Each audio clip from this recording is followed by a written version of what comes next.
मेरे प्यारे विद्यार्थियों, लास्ट क्लास हम लोगों ने डिस्कस किया था ब्रीदिंग इन ह्यूमन बीइंग्स के बारे में।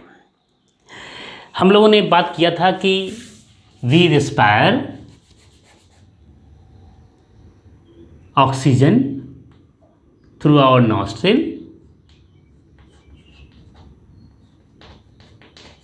and this oxygen is passed to the nasal chamber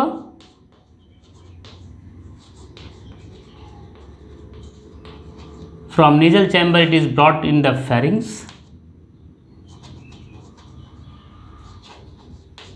and from pharynx it is passed to the larynx and from larynx it is passed to the trachea or windpipe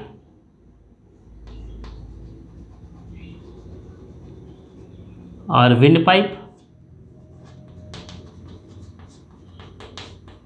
Larynx is also known as sound box, and from trachea it is passed to the bronchus,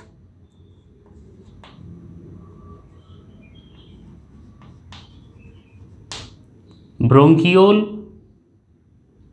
bronchus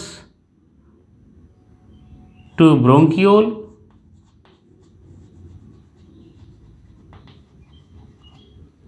and from bronchiole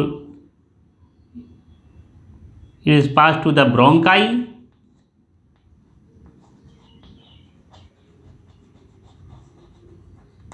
and from bronchi it is passed inside the lungs in the alveolar sac.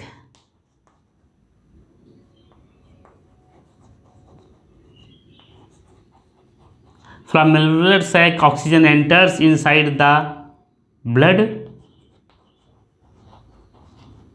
and from blood it enters inside the cell, and in the cell it enters inside the mitochondria.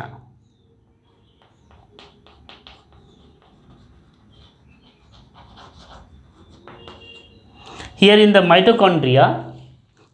mitochondria oxygen, this O2 reacts with the glucose to form carbon dioxide plus water plus energy.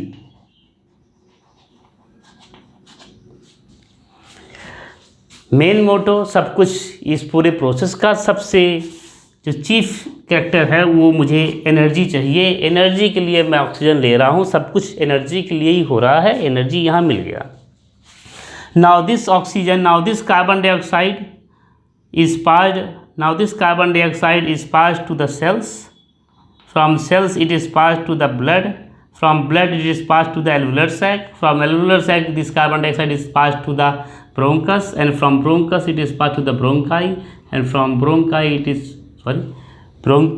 is passed to the bronchioles, from bronchioles it is passed to the bronchi, and from bronchi it is passed to the windpipe, trachea, larynx, sound box, it is passed to the pharynx, it is passed to the nasal chamber, it is passed to the nostril, and next it is passed to the carbon dioxide is passed to the atmosphere. This carbon dioxide is passed to the atmosphere, O2, and this CO2 is passed to the atmosphere. So this O2 atmosphere, from atmosphere oxygen enters through the nostril. nostril में आता है। nostril consist of, nostril के बारे में कुछ बात बहुत विशेष है। nostril high blood supply consist करता है, high blood supply.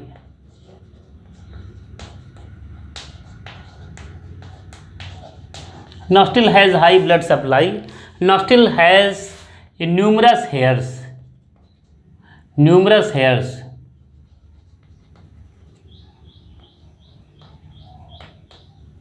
Nostril has high blood supply.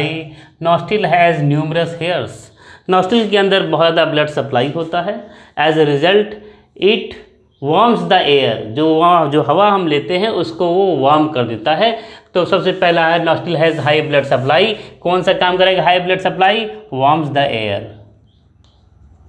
Warms the air, air को हीट कर देगा ताकि उसके अंदर बैक्टीरिया वगैरह जो हैं वो ख़त्म हो जाएं, गर्म कर देगा। दूसरा, नॉस्ट्रिल के अंदर दूसरी बात है, नॉस्ट्रिल के अंदर दूसरी सबसे इम्पोर्टेंट बात है, it consist of numerous hairs.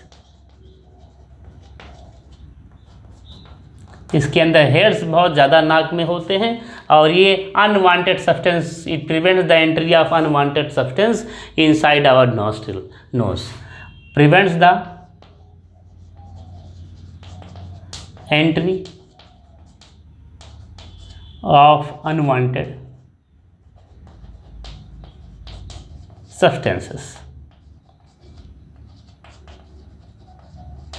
Unwanted substances. ये इतनी बातें हो गई, हम लोगों ने सब डिस्कस किया है।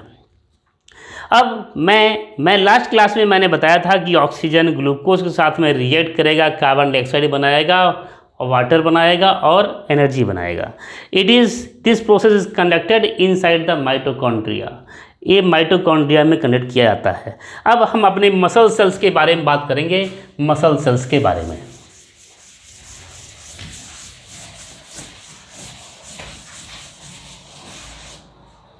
Now we will discuss about our muscle cells. हमारे मसल सेल्स के अंदर मसल सेल्स,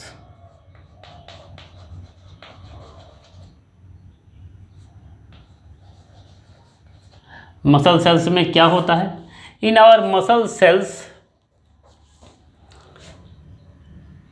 हमारे मसल सेल्स के अंदर ये ऑक्सीजन, एरोबिक रेस्पिरेशन नहीं होता है।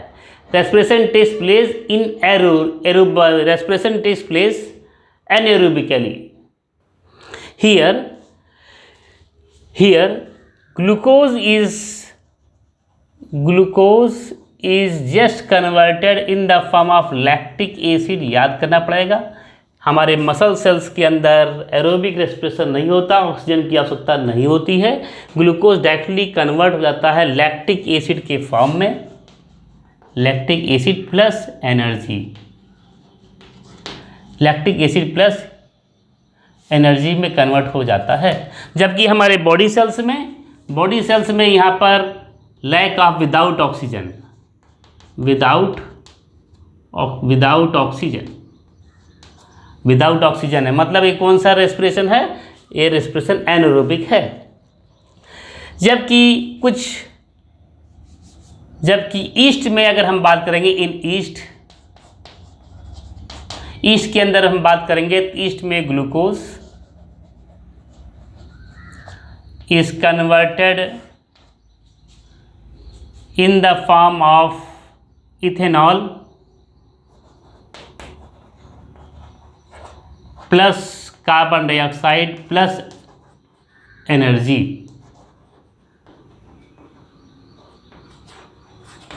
In east, this is also in absence of oxygen, in absence of O2, this also takes place in absence of O2। absence of O2 में ये दोनों होता है। hence both these reaction are anaerobic। Muscle cells के अंदर जो respiration हो रहा है और जो यहाँ पर रेस्पिरेशन हो रहा है, दो के दोनों कैसा रेस्पिरेशन है? एनाएरोबिक, एनाएरोबिक रेस्पिरेशन। अब एरोबिक रेस्पिरेशन के हम कौन सा था? एरोबिक रेस्पिरेशन हम लोग के बॉडी सेल्स के अंदर था। कौन सा? O2 रिएक्ट करता है ग्लूकोज के साथ में, यहाँ पर ऑक्सीजन है, रिएक्ट करता है ग्लूकोज के साथ में और बना रहा है CO2 plus H2O plus energy. This is aerobic respiration. This takes place in our body cells except the muscle cells. Aerobic respiration, aerobic respiration, aerobic respiration. अब हम लोगों ने बात किया एरोबिक रेस्पिरेशन के बारे में। Aerobic respiration that takes place in the presence of oxygen, that is known as aerobic respiration. Aerobic respiration दो तरीके से हो सकते हैं। जो एरोबिक रेस्पिरेशन है, ये एरोबिक रेस्पिरेशन दो तरीके से मेनली होते हैं। एक aerobic respiration respiration. Two types. One is terrestrial respiration. Terrestrial respiration, and second one is aquatic respiration that takes place in water. In water is known as aquatic respiration. Respiration that takes place at land surface, on land, is the terrestrial respiration. मतलब land में अगर होगा, land पर होगा respiration, हम लोग on land में पानी के अंदर रेस्पिरेशन करते नहीं, पानी के अंदर तो मछली करती। लैंड में जो रेस्पिरेशन करता है that is by the help of lungs, by help of lungs, by help of lungs. And fishes example humans, example humans, examples क्या है ह्यूमन्स का, इसका एग्जाम्पल ह्यूमन बींग्स हैं। और दूसरा रेस्पिरेशन, सेकेंड रेस्पिरेशन जो aquatic respiration in water that takes place by the help of, by help of gills, that takes place by help of gills. Example aquatic respiration होगा fishes में, that takes place by the help of gills. Aquatic respiration takes place by the help of, aquatic respiration takes place in fishes and all the aquatic animals. पानी में जितने भी जानवर रहते हैं उसमें होता है एक्वाटिक रेस्पिरेशन। एरोबिक रेस्पिरेशन दो तरीके से, अगर ज़मीन पर होगा तो उसको बोलेंगे टेरेस्ट्रियल रेस्पिरेशन, पानी में होगा तो उसको बोलेंगे एक्वाटिक रेस्पिरेशन। पानी में होता है by the help of gills, और लैंड पर होता है by the help of lungs. मतलब इन दोनों रेस्पिरेशन हैं, aquatic respiration as well as terrestrial respiration. दोनों रेस्पिरेशन में सबसे ज़्यादा, सबसे अच्छा कौन सा रेस्पिरेशन है, that is the terrestrial respiration. Terrestrial respiration has more advantages than the aquatic respiration. दोनों रेस्पायर कर सकते हैं, लेकिन टेरेस्ट्रियल रेस्पिरेशन जो होता है एयर के थ्रू होता है। And this aquatic respiration takes place by the oxygen dissolved in the water, oxygen present in the air and oxygen present in dissolved in the water. Terrestrial respiration takes place by oxygen, by O2 in air, oxygen present in air. Aquatic respiration takes place by dissolved oxygen in water, dissolved oxygen in water. Aquatic respiration takes place by dissolved oxygen in water, and terrestrial respiration takes place by the oxygen in air. Oxygen in air present in high content. इसके अंदर oxygen का content, air के अंदर air has high content, air has high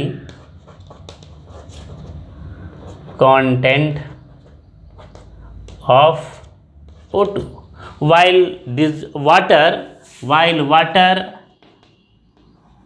has less content of O2। पानी, air के अंदर water content ज़्यादा होता है, जबकि एयर के अंदर ऑक्सीजन कंटेंट ज़्यादा होता है, जबकि वाटर के अंदर ऑक्सीजन कंटेंट कम होता है। वाटर के अंदर ऑक्सीजन का कंटेंट कम होता है, एयर के अंदर ऑक्सीजन का कंटेंट ज़्यादा होता है, क्योंकि इसके अंदर ऑक्सीजन का कंटेंट, वाटर के अंदर ऑक्सीजन का कंटेंट कम होता है। It is for this reason, इसी कारण से all the aquatic organism has to breathe faster। उनके अंदर ब्रीदिंग फास्टर होता है, बड़ी तेज़ी से, बड़ी जल्दी से वो रेस्पिरेशन करते हैं। क्यों? क्योंकि ऑक्सीजन उनको प्रॉपर नहीं मिल रहा। पानी के अंदर ऑक्सीजन का कंटेंट कम होता है, उनको बहुत जल्दी से रेस्पिरेशन करना है। There respiration rate is more, they breathe. तो यहाँ पर क्या है, ये इनके अंदर एक्वाटिक एनिमल्स में respiration is faster.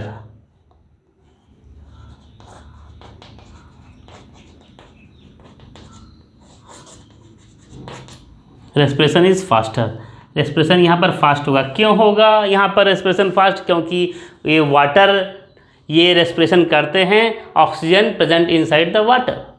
Oxygen present inside the water has very less content, बहुत कम मात्रा में ऑक्सीजन पाया जाता है जो वाटर के अंदर पाया जाए, और इस कारण से it is for this reason they has to breathe more faster as compared to the terrestrial respiration.